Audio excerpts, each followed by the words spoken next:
નમસ્કાર, આપ જોઈ રહ્યા છો સ્પાર્ક ટુડે ન્યૂઝ। કોયલીમાં મુખ્યમંત્રીનો વિજય હુંકાર, વિકાસના જોરે 2026 કબજે કરવાનો નિર્ધાર કર્યો છે। સ્થાનિક સ્વરાજ્યની ચૂંટણી 2026ના શ્રી ગણેશ કરતા મુખ્યમંત્રી ભૂપેન્દ્રભાઈ પટેલે કોયલી શેરખી રોડ પર વિકાસ સંકલ્પ સભા ગજવી હતી।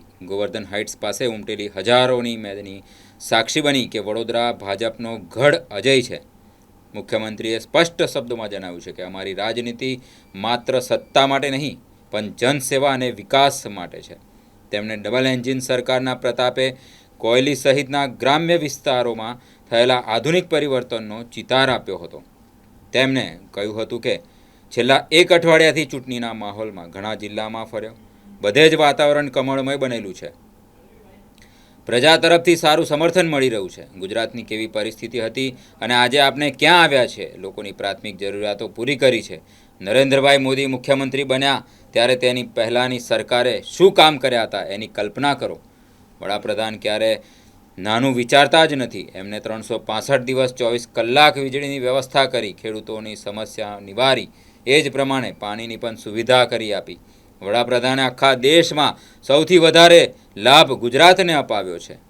વડોદરામાં પહેલાં ગામોમાં ક્લોરાઇડવાળું પાણી આવતું હતું। 559 ગામોમાં 800 કરોડ ઉપરાંતના ખર્ચે પાણીની વ્યવસ્થા કરી। મુખ્યમંત્રીએ વધુમાં જણાવતા કહ્યું કે જળ સંચયના કામો પણ વડોદરામાં સારા થઈ રહ્યા છે। દરેક ધારાસભ્યોને 50 લાખ જળ સંચય માટે અપાયા છે। રોડના નેટવર્ક વિકસાવ્યા છે। અગાઉ કરતાં સારો વિકાસ થયો છે। જેમ જેમ ડિમાન્ડ આવી તેમ તેમ વિકાસની રાજનીતિ કરી છે। મુખ્યમંત્રીએ વધુમાં કહ્યું કે પહેલાં ચૂંટણી આવે દરમિયાન બે ભાઈઓ વચ્ચે માથાકૂટ થતી હતી, બે ધર્મ વચ્ચે, ગામો વચ્ચે માથાકૂટ થતી હતી। નરેન્દ્ર મોદીએ વિકાસની રાજનીતિ શરૂ કરી છે। વિપક્ષ હોય કે રૂલિંગ પાર્ટી, દરેક પોતાનો હિસાબ આપવો જ પડે। દરેક ચૂંટણીમાં વિપક્ષોએ પોતાના ઉમેદવાર ઊભા રાખ્યા છે। ક્યારેક કોઈ ઉમેદવાર હાર્યા પછી તમારી પાસે પાછો નહીં આવ્યો હોય। માત્ર ભાજપના જ ઉમેદવાર હારે કે જીતે પ્રજા વચ્ચે આવે છે। વિકાસની રાજનીતિ પાછળ પૈસાનું આયોજન પણ એટલું જ જરૂરી છે। નરેન્દ્રભાઈ મોદીએ નાણાંનો મજબૂત પાયો અહીંયા નાખ્યો છે। કોઈ વિકાસનું કામ હોય, આયોજન સાથે અમારી પાસે આવજો, કોઈ કામ બાકી નહીં રહે તેમ મુખ્યમંત્રી દ્વારા જણાવ્યું હતું। કોયલીમાં ડ્રેનેજની સમસ્યા છે, મને જે રજૂઆત મળી છે એ કામો ઝડપથી મંજૂર કરીશું તેમ મુખ્યમંત્રી દ્વારા જણાવવામાં આવ્યું હતું। 26 તારીખે મન મૂકીને મતદાન કરજો તેમ મુખ્યમંત્રીએ આહવાન આપ્યું હતું। અનુભવ છે એવા અમારા વડીલ વડોદરા જિલ્લાના પ્રમુખ શ્રી ડોક્ટર વિજય બ્રહ્મભટ્ટ સાહેબનો પણ અત્રેથી ખૂબ ખૂબ આભાર વ્યક્ત કરું છું, જેઓના માર્ગદર્શનથી આ સભાનું આયોજન કરવામાં આવ્યું છે, તેથી આભાર વ્યક્ત કરું છું।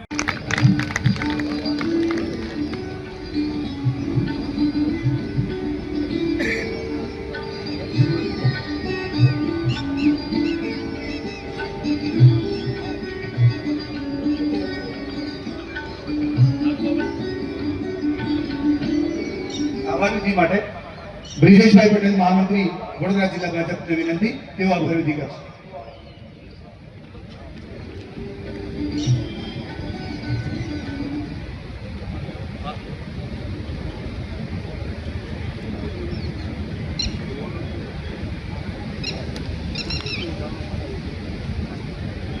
આપણી સૌની સાથે મંચ ઉપર ઉપસ્થિત મારા સાથી ધારાસભ્ય શ્રી ધર્મેન્દ્રસિંહ વાઘેલા, પ્રદેશના ઉપપ્રમુખ શ્રી રસિકભાઈ પ્રજાપતિ, જિલ્લા પ્રભારી ડોક્ટર ઋત્વિજભાઈ પટેલ, જિલ્લા ભાજપ પ્રમુખ ડોક્ટર વિજય બ્રહ્મભટ્ટ, જિલ્લા મહામંત્રી શ્રી બ્રિજેશભાઈ પટેલ, અનગઢ જિલ્લા પંચાયતના ઉમેદવાર શ્રી વિરેનભાઈ પટેલ, રણોલી જિલ્લા પંચાયતના ઉમેદવાર શ્રીમતી કૈરવીબા વાઘેલા, દશરથ જિલ્લા પંચાયતના ઉમેદવાર શ્રી સુરેશભાઈ વસાવા, જિલ્લા ચૂંટણી સમિતિ સંયોજક શ્રી અશોકભાઈ પટેલ, સભાના ઇન્ચાર્જ શ્રી અશ્વિનભાઈ પટેલ, વડોદરા તાલુકા ભાજપ પ્રમુખ શ્રી દર્પણભાઈ પટેલ, આમંત્રિત સર્વે મહાનુભાવો, પ્રેસ મીડિયાના મિત્રો, સૌને મારા નમસ્કાર।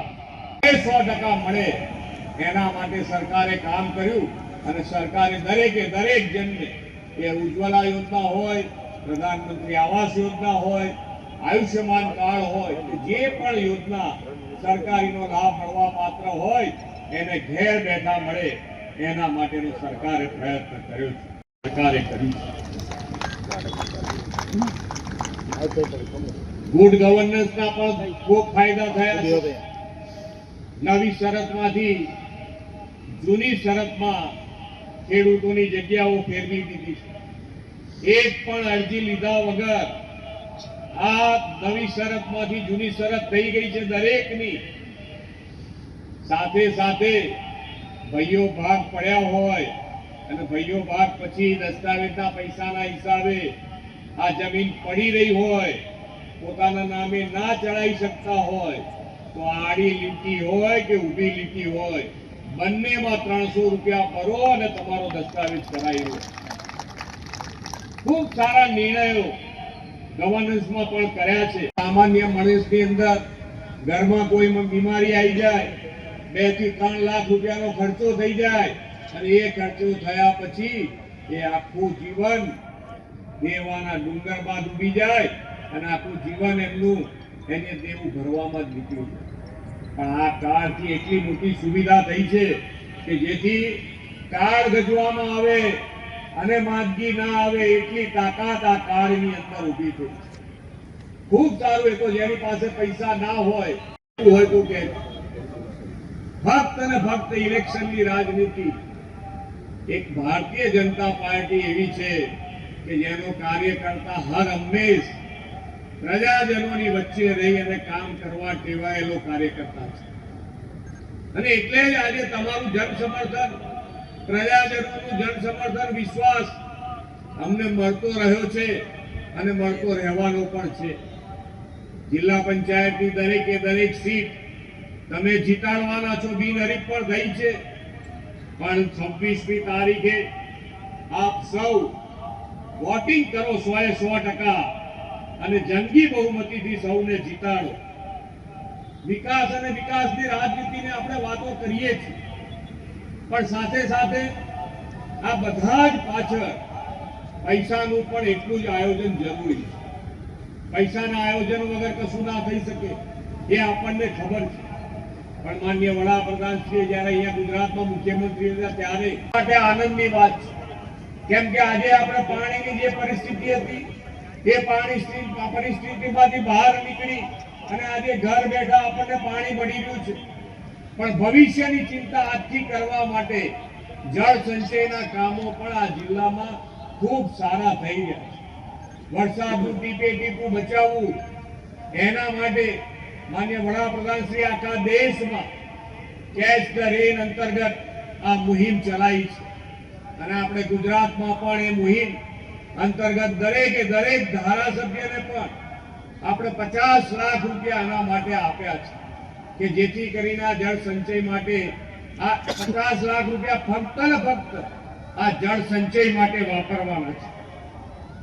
નગરનો વિકાસ હોય, સાથે સાથે સડકો.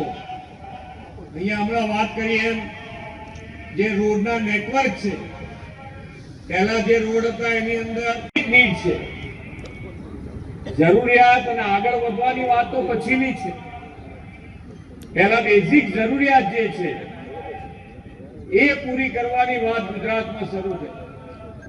કેટલાય લાંબા સમય સુધી શાસન કર્યા પછી જ્યારે માન્ય નરેન્દ્રભાઈ ગુજરાતના મુખ્યમંત્રી બન્યા ત્યારે લોકો શું માંગણી કરતા હતા તો એના પહેલાનું જે શાસન હતું એની અંદર કેવી રીતે કામ થયું હશે એની આપ સૌ કલ્પના કરી શકો છો. અથવા તો અહીંયા ઘણા બધા વડીલો બેઠા હશે, એમને ખબર હશે.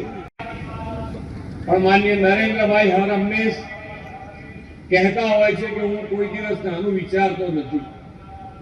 અને એમણે આ ગુજરાતમાં, આખા ગુજરાતમાં 365 દિવસ 24 કલાક વીજળીની વ્યવસ્થા ઊભી કરી. પાણીની શું વ્યવસ્થા હતી, પાણી કેવી રીતે વાપરતા હતા, એ બધાની માંથી મુક્તિ કરી હોય એવું સુંદર આયોજન માન્ય વડાપ્રધાન શ્રીએ આ ગુજરાતમાં કર્યું છે. ગુજરાતમાં માન્ય વડાપ્રધાન શ્રીનો સૌથી વધારે લાભ જો કોઈ રાજ્યને મળ્યો હોય તો એ ગુજરાત છે. લાઈટ, પાણી.